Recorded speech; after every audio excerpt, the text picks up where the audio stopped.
Welcome to Stateside Gooners, an Arsenal FC show, the podcast where American Gooners get together to share insights, rants, and the latest on all things Arsenal. I'm Eric, joined by my co-host Matt, and every week we're here to break down the highs, the heartbreaks, and everything in between as we ride the Arsenal wave from across the pond. Here we dive deep into the nitty-gritty of what's happening on the pitch and beyond. Whether it's those nail-biting match recaps or the tactical decisions we're all debating, we're covering it with the intensity and passion of fans who live and breathe the red and white. From big-name transfer rumors to some of our favorite deep-cut Gooner trivia, we keep it real and relatable. So grab a tea, coffee, or pint, settle in, and join us on Stateside Gooners as we bring a fresh American perspective to our beloved Arsenal. Because win, lose, or draw, this is where our Arsenal family meets. And hey, if you're enjoying the show, don't forget to subscribe, rate, and share it with your fellow Gooners. Your support helps keep this Arsenal conversation going week after week. Let's kick it off. Do you have any indication that we're not? I don't know. It said okay. It says recording on my end. On the top there? Yeah, on the very top. Okay. All right. A little recording button saying. Let's not miss it. Let's get started. So Wednesday or Thursday, we normally record, but no game this week for the men. No game midweek for the women. So we took the days off. Holiday. You bet. Stateside Was that a good break? Holiday. I loved it. For you or not? I loved it. I gotta say, I loved it. It's been frustrating being a fan of the men's team. So I enjoyed it. I enjoyed the break.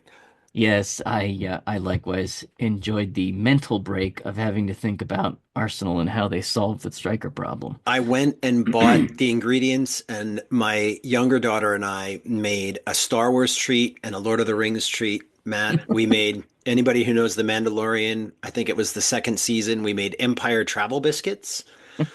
And if you know Lord of the Rings, you'll know that throughout the series they had lembas bread, which is like a really hearty bread that they could eat and not have to eat maybe for days, or if you're a hobbit, hours.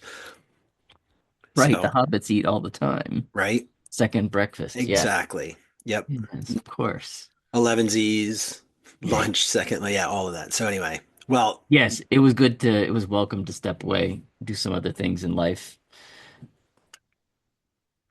My daughter came home for spring break, so that's great. Things are good. good. On this episode, Eric, we're going to review the Arsenal Forest matchup. We're going to talk a little bit about what we think what changes should be made to improve this attack. We're going to review the Arsenal West Ham match for the ladies today. And we are going to preview PSV. The Champions League returns on Tuesday. Wow, that's fast, huh? But before we do that, Eric. Well, so I used to be the president of our HOA, Matt, and there were some folks that were talking about years ago how we had on my street, but on the opposite side, uh, next door to our friend Mick, Spuds fan, Oh, right. some folks were selling marijuana out of the house, and we saw a lot of traffic around. But I said to the folks that mentioned it to me, if somebody were selling marijuana in our neighborhood, we'd know about it.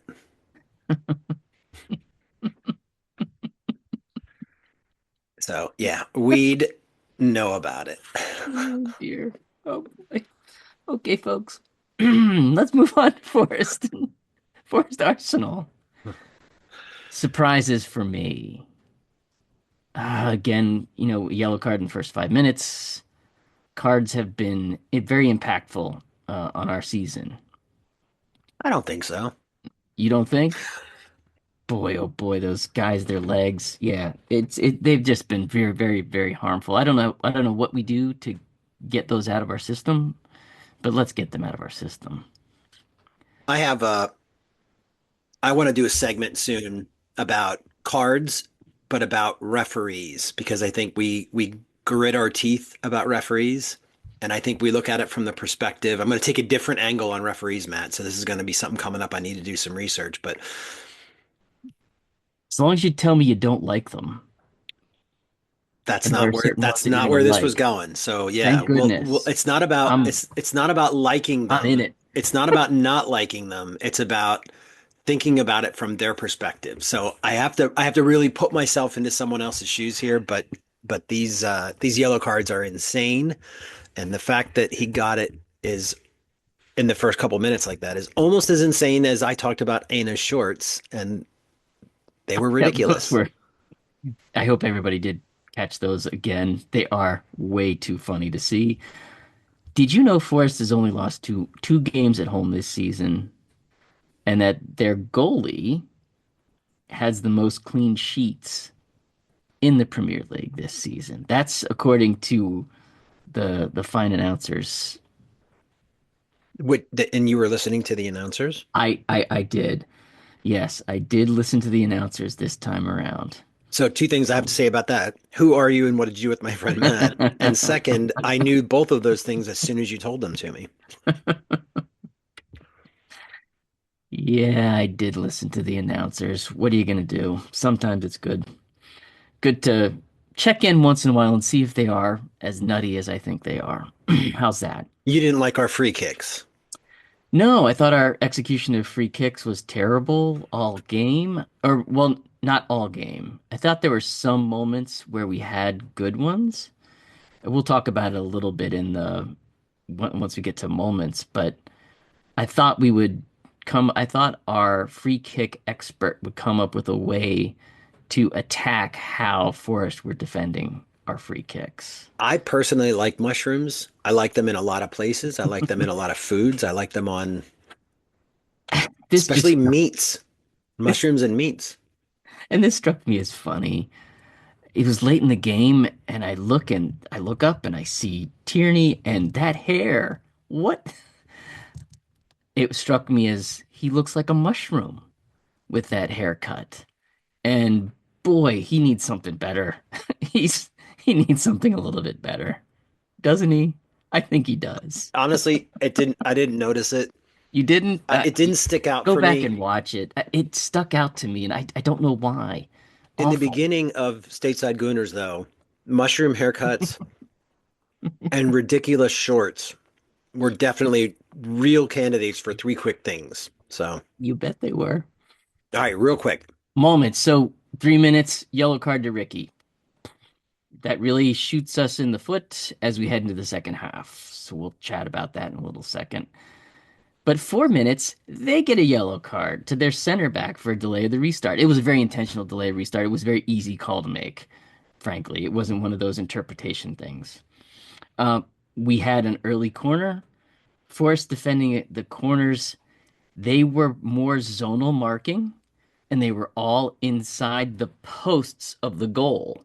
So how we do it, we have the four guys that start out way, between the 6 yard edge of the 6 yard box and the 18 on the opposite side, and then they come in and take up their spots. Well, they did a zonal marking. I thought we would be able to defeat, so they weren't marking our people man to man, and I thought that our guy, our guru, could come up with something. Didn't happen. For me, Jover, he he's not being creative. We're paying him to be creative, and this is the only thing he has to do is to be creative on these set pieces. And uh, at the beginning of the season, Matt, we were the hand would go up or both hands would go up for the kick, the taker of the free kick or the corner kick, and he would put his hands down, run up and kick the ball. And it wasn't until he put his hands down that they would start their run. So the ball came in right where they were at the point of impact, the runners coming from the far Mm. post. Right now, he puts his hands down, and the kicker will wait 2 or 3 more beats before he takes the kick. And they're already in their spot. And this is why I think we're in the wrong position. We're in the same position as if we were standing there the whole time. What is the point of running in Hmm. when we're missing the opportunity to get that leap? Plus, we're standing still. You're right. We're standing still. We have to jump from a standing still sort of position, and that's not going to help. They Right. know right where you are. Low block. So yeah, we were facing a low block. 24 minutes though. Ricky he does this really cool thing with a shot, this bendy thing. If it's 4 inches, Eric, 4 inches, because the posts are round. If it's 4 inches to the left, boom, it's in, and we're celebrating this. We're celebrating the 3 points. He did that with his right foot, by the way. Oh, he was very good. Him, and that was the change that I saw throughout the game was Ricky was allowed to move up and figure out where he wanted to be. He was the offensive change that He we had a had. free roll for sure. hmm And that only happened in the first half because at halftime we get the sub. Tierney comes in for Ricky. Haircut. Yeah, and at this point, the whole second half was basically a repeat of the first half, aside from this fantastic tackle by Saliba I haven't heard in the the song in a long 72nd minute. time. It was a great tackle. And yes, because I was listening to this, I could hear the Saliba song in the background. Da-da-da-da-da-da. So it was great. It was great to hear that song again. It really was. I want to hear it more. We did have a chance at the very end. Of course, it was offsides by Zinke, but our Odegaard has a chance to finish. He doesn't know it's offsides, and he misses 2 shots. Hmm. So we're going to talk about that in a second too.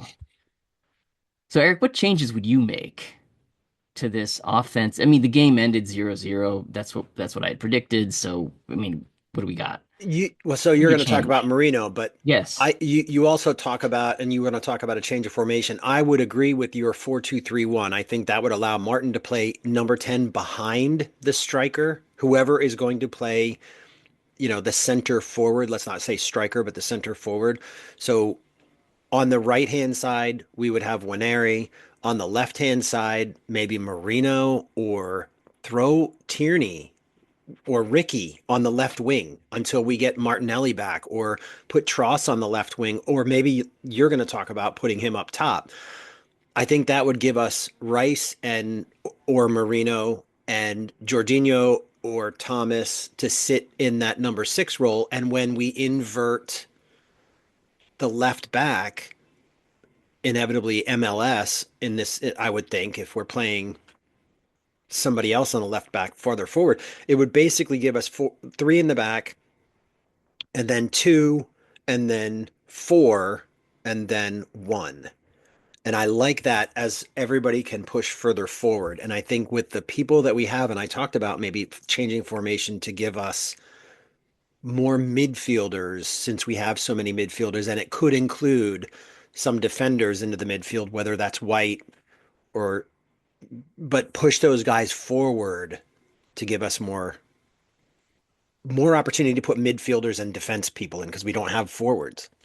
You bet. Right now we have what, one senior striker, and I think that's Sterling. We don't need him around much anymore.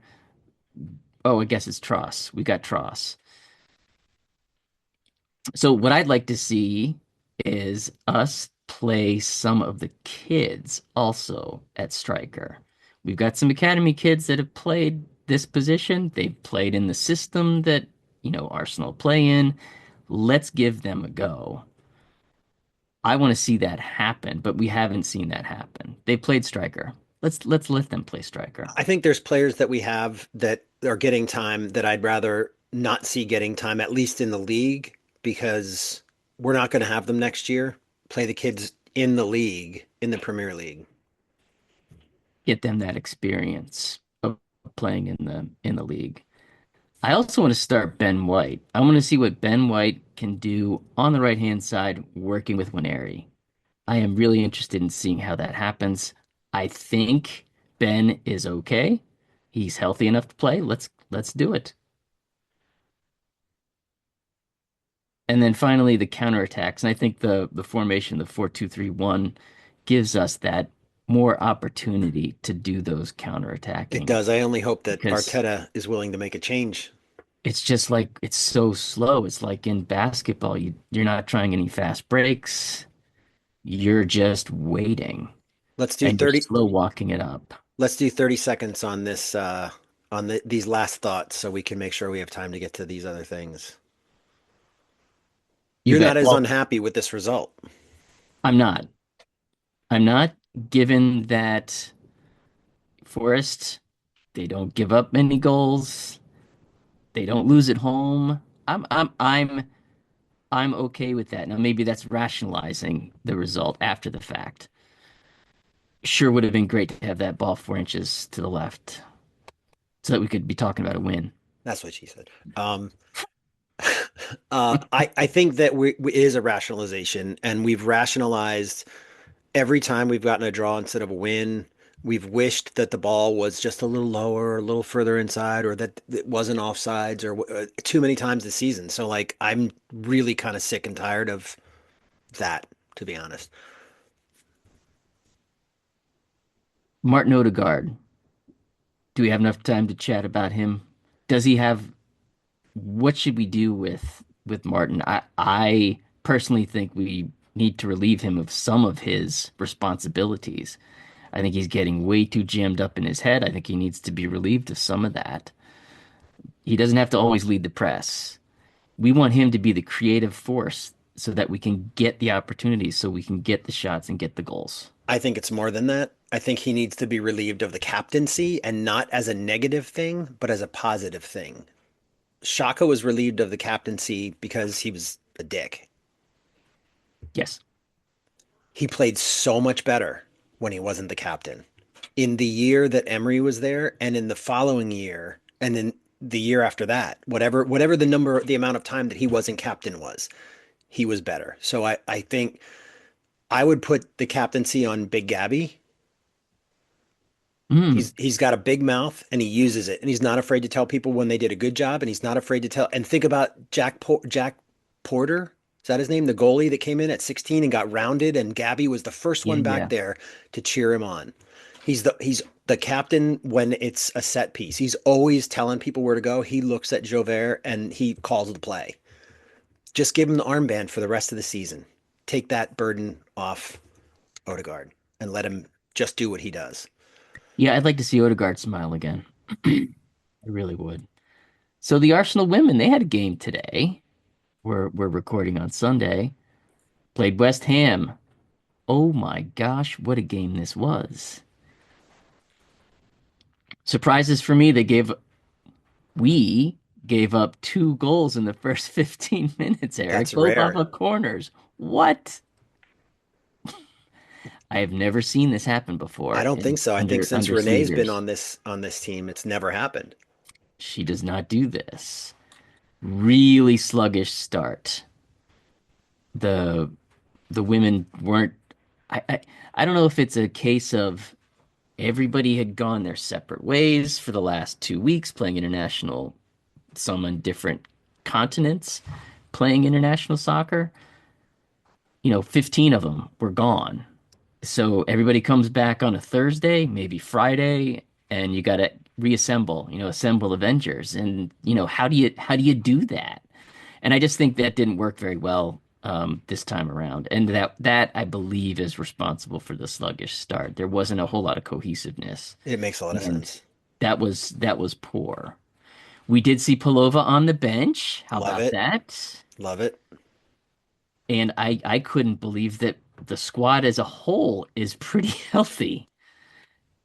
And Yuiki from West Ham, she didn't start the match, which I thought was strange. Martinez started in her place, and boy, we found out why, didn't we? We found out pretty quick. She's the one, Yuiki, that scores all the goals for them, Yeah, well, she scored. She's one of the top scorers for them. They're right? not a top scoring team, but she was one of their top scorers. But boy, Martinez opened some eyes, especially with her goal. So first 15 minutes, they score these two goals, and after that, After that, Arsenal's women start to get a handle on the game between the 15 minutes of the game, and then after that, between the 30th and 40th minute, we start to get a real grasp on it. Mariana has a shot, goes off the outside of the post. The goalkeeper was beaten on that shot. If it's a foot to the good, we're talking about a goal here, and that would have been a really good part to the half. 44 minutes just before halftime, crucial part of the match, always a crucial part of the match. Chloe Kelly, really nice finish on a Mariana cross.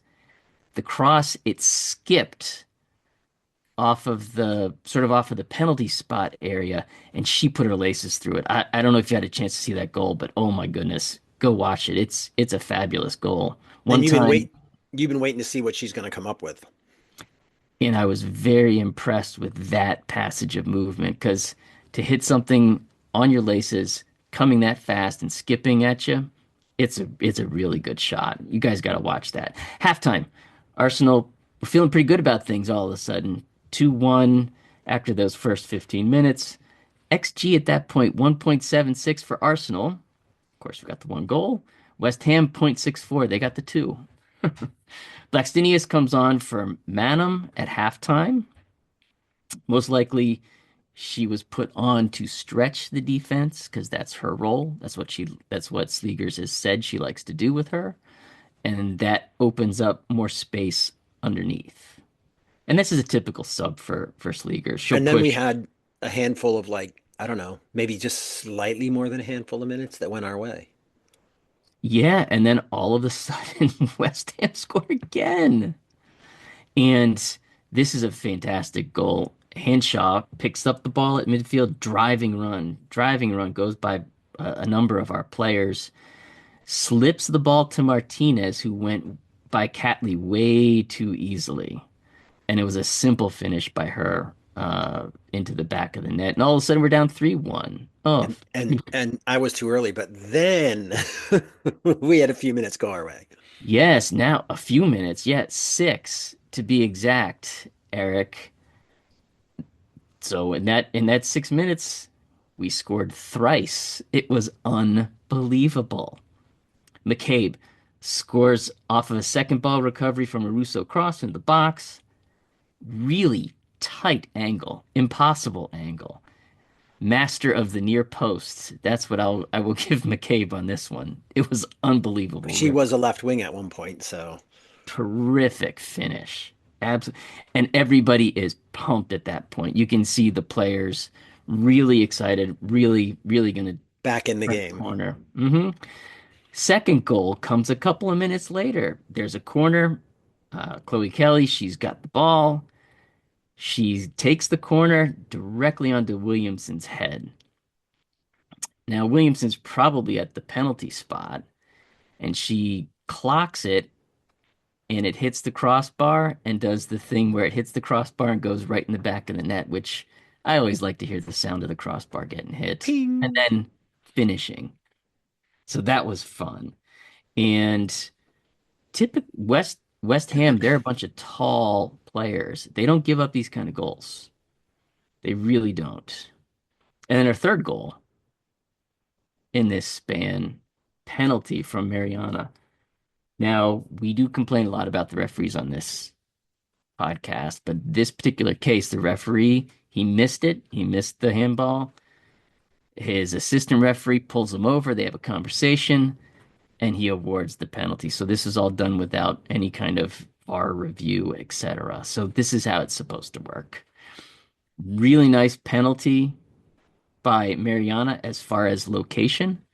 Poured on the power because if she doesn't hit it in that specific location, it's probably going to be saved. Well, that's the one that she kicked a month ago or so that she missed Yes, it and it was kind of the location was good but not very strong. And then the next time she took a penalty kick, it better. was great Mhm. location, a little bit better speed, but it seems that's her thing is to not do that. Now, I'm going to ask you real quick this. Did you see Isak's goal penalty kick against Brighton today? No, I have not. I got to tell you, man, we need him. He put that about 5.5 feet up in the air to the left side of the goal, and it was constantly rising. So it hit the juncture of the roof of the net and the back of the net where that seam is. Love that. It hit Love that, that. and the goalie dove, and his hands were in the right place. That if the ball was lower, he makes the save. So it wasn't like he put it too far towards the post or too far towards the bar. He put it right in that sweet spot, and it was hard. And I want him to play for our team so much because everything he does as far as goal scoring. He scored another one, by the way. I don't want to get sidetracked. He scored another one, by the way. He never looked at the goal. He got put through. Ends up he was offsides by a knee down. He didn't even look. He just scored from Knows. off on the right. So anyway, Yeah. I'm wasting time. Let's keep going. Shot funnel. So the rest of the game, Arsenal's women have a lot of have some more chances. West Ham hardly any chances. If yeah, I don't think they had many chances at all. They did try to bring in three subs, just like our subs. We brought in our subs at 55 minutes, and things turned around. They tried to do the same thing, but it didn't happen for them. There was 9 minutes of added time onto this one, but Arsenal was able to see this whole thing out. Now we said in the preview that this was going to be four, maybe five, maybe more, and we did get the four. Could have had more, but wow, We were defensively not really so. wrong Yeah, not so defensively, great. weren't But we? Yeah. And just to refresh our listeners, both Fox and Catley were here in America on Thursday night. They traveled back from America on the West Coast the whole way back to England on Friday, so they didn't really have much time to acclimate themselves. I know these are people after all. We do need to realize that. Overall thoughts, shot funnel for Arsenal, 25 shots, 13 on target, 7 were blocked. Is that efficient? I don't know. You tell me. I would like to see a little bit more efficiency out of all of those shots and figure out why they're all getting blocked. XG for Arsenal, 3.39. XG for the Hammers, 1.63. Both outperformed their XG, so this is a very exciting match. The fans enjoyed this. We had 71% of the possession. So lots of possession on our part. Lessons learned. This is something I hope that the manager takes to heart. Post past international windows, they hadn't been as hectic as this one. This is the one that I remember being everybody's going out, everybody's going to different continents, coming back. She's going to have to figure out how to manage these things because they're going to happen more often. and the better this team gets, and the more players we're able to draft, not draft, but you know what I mean, have come to the Draft. team, the Yeah, more yeah. the more we're going to have these players going out for their international, duty to play for their country. So she needs to be ready for this, Matt. And this is a fun bit from Slegers. She said Arsenal were in a situation where they had quote unquote not been put in before since she had taken charge. But the way they claimed the success teaches them how to deal with the hard times. So I really like that. She followed that up with, I'm very proud of the way that the girls kept calm and composed, found the solutions. This I love. She gives them the information and the ability to find the solutions, and they go out and find them. And they kept digging in. That is why we are stood here with a win. Mental giants is what I've got here. Right. And so I wrote, Matt, the men in 5 years under Arteta have not earned, finger quote, earned this right to win games like this. And in other seasons we've strived and struggled through and gotten the points, but it hasn't translated into consistency season over season over season. And this year, is it the injuries? I don't want to blame it on that. Does it have an effect? Yes. Should we have a deep enough squad to get through that? Yes. So Yes. have we made mistakes in not fixing it? Yes. Yes. This women's team is impressive in their ability to do this and the depth and coaching that they have to help them. You bet. I think yes. I'm very impressed with how they're able to do it. So where do we stand? We're in third. We remain in third. Thank goodness. Chelsea dropped points this weekend, Eric. So they're now only at 41. We're at 30. We sit at 33. I know, 8 points behind. United sit at 36 in second position, and City are in fourth at 31st. So with 31 points, it's great that we're able to win this game today. Matt, I go back to if we were able to win one of those games against Chelsea, we're only 5 points down. And Yeah, this is is 5 points realistic? Probably not, but it's a lot more realistic because any given day, any given team. And remember, they still have to face City and they still have to face United. Yeah, we'll talk a little bit about that City. They've got 3 games against City in a row. Hmm. Like, I don't know if you saw that. Chelsea and City play 3 times in a row because of Champions League in the WSL. Next up, we got FA Cup next weekend, folks. Liverpool. It's at Meadow Park. Excited. Arsenal PSV, the return of the Champions League, Eric. I'm excited. This is going to be good. We'll see if Paramount Plus works for me that I can watch it on my television through my Apple TV or if I have to jerry rig it through some kind of, casting off of one Yeah, of my I got to devices. take the afternoon off and I got to get Paramount Plus. Those are my duties before Tuesday. Yep. Round of 16 in the Champions League is where we're at. PSV got here with a dramatic match at home, and they were able to defeat Juve in that home and home series that they had before this one. They got them 3-1 to qualify for I would this. almost rather play Juve because their strikers aren't really striking at this point, and I think we do better against them. PSV have so many players we're going to talk about in a minute that are scoring goals that it's a little unnerving, and we're good on defense, but it's like a good defense versus a really strong offense, and their defense is good enough that I think they're probably going to be able to stop us. Yeah. So they play in their. Oh, I'm gonna struggle. Eredivisie. Thank you. They're second place right now. They're 10 points behind Ajax. In the league, they've scored 73 goals and they've given up 29. That's an amazing goal difference. Champions League, though, a little bit different, right? Well, 16 and 12 in the league phase, but they scored four and conceded three against Juve. So, and I say Juve's not scoring, they scored three in those games, but I would rather face them. You talked about the 79 goals, 73 goals they have. They have Ricardo Pepe, who's an American with 13 goals in all competitions. Luke de Jong has 13 goals in all competitions.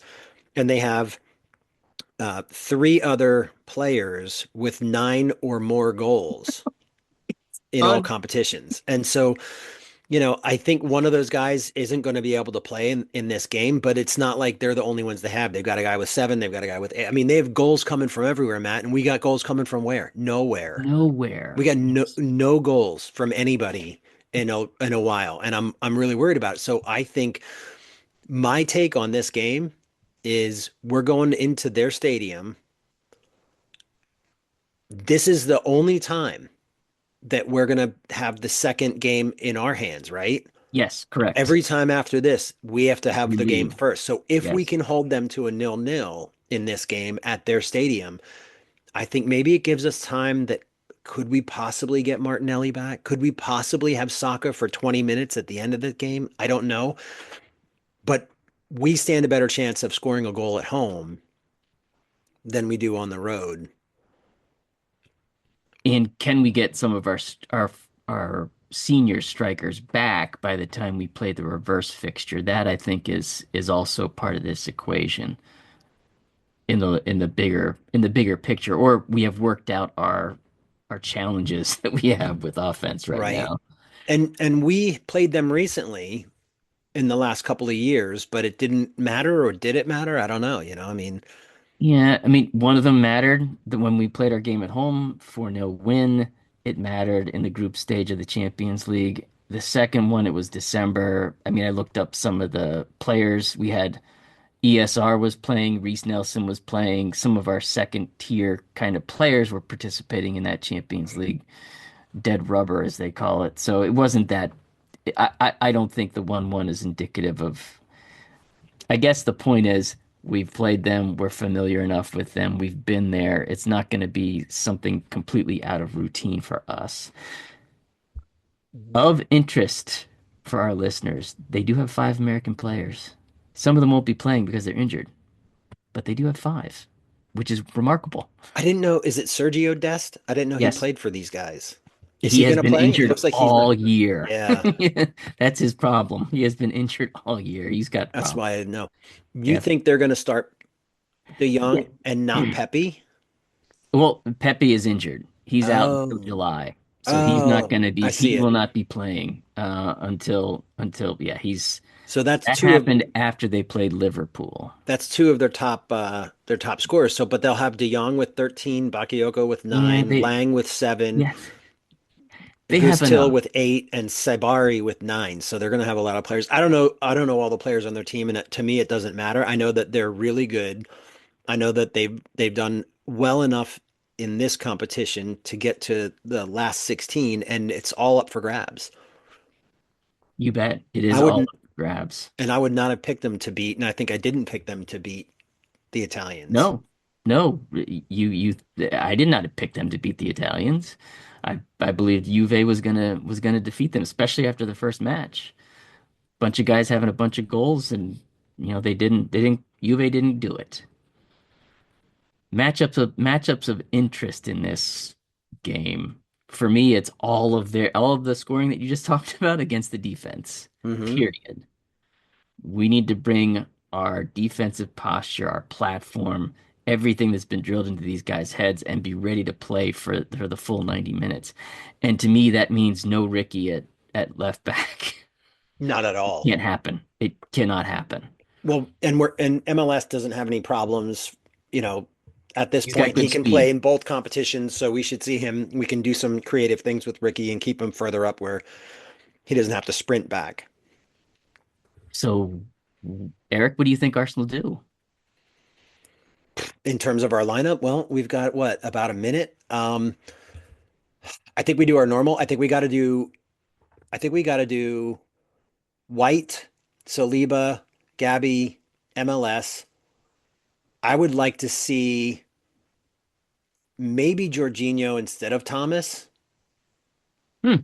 And I'd maybe even put Rice in that spot and have Marino and Ødegaard as the forward eights, as the eights, and then I'd put Waneri on the right, Tross up top, and I think maybe Ricky on the left or Tierney on the left. But Yeah, I like the idea of putting Ricky up front. we're Relieve him of those responsibilities on defense so he's not a liability. And he has been a spark on the offense for the last couple of games. He's the one that has been closest to scoring against West Ham and against Forest. So that's the way to go. I'm pretty sure we're not going to see Jorginho in this game very much, and I'm pretty sure we're not going to see the formation with Ricky on the left wing. But Yeah, I don't know what we're gonna.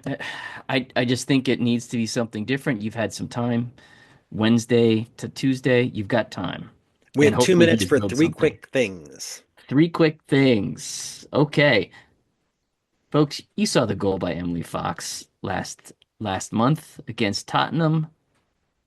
That's the goal of the month, right? It is. It just is. I cannot believe they did not give her the goal of the month. I saw the goal that was deemed the goal of the month. It is not the goal of the month. Well, I think maybe Matt, they already knew that Slegers was the February manager of the month and that Mariana was the February player of the month. And why would you give Arsenal all three? Even if it's No, real, you just can't do you that. can't do that. You can't give us all Illegal. three awards for that month. Oh, our second quick thing is a doozy. This is a Arsenal, gut punch. it is a gut punch. It is such Arsenal a and gut punch. three is really a good thing. But Arsenal are the team to have played the most games in the European Cup / UEFA Champions League without winning the competition. It's 205 games. It was 197, and we've played eight this year, so it's 205 coming into our 206th and seventh. I'd like to see us get to whatever it is, 210, give or take, and Yeah, win let's this do, thing. let's end it. Let's end it this Yeah. year. Yes. Quick thing three, because we got less than a minute. Prize pool for this Champions League is 2.71 billion. Let's win this thing and take our share home. Ooh, amen. Let's do it. Amen. All right, Matt. Good to All see right, you. folks. Yep. See ya. Bye. Well, thanks everyone for tuning in to Stateside Gooners Arsenal FC show. Every episode, we bring American Gooners together to dive into the emotions, the tactics, and all the action on and off the pitch. If you enjoyed the show, don't forget to subscribe, share it with your fellow Gooners to keep the Arsenal conversation going. Until next time, from across the pond, this is where our Arsenal community meets. Win, lose, draw. We'll catch you next time. Thanks for listening. Thanks, everybody.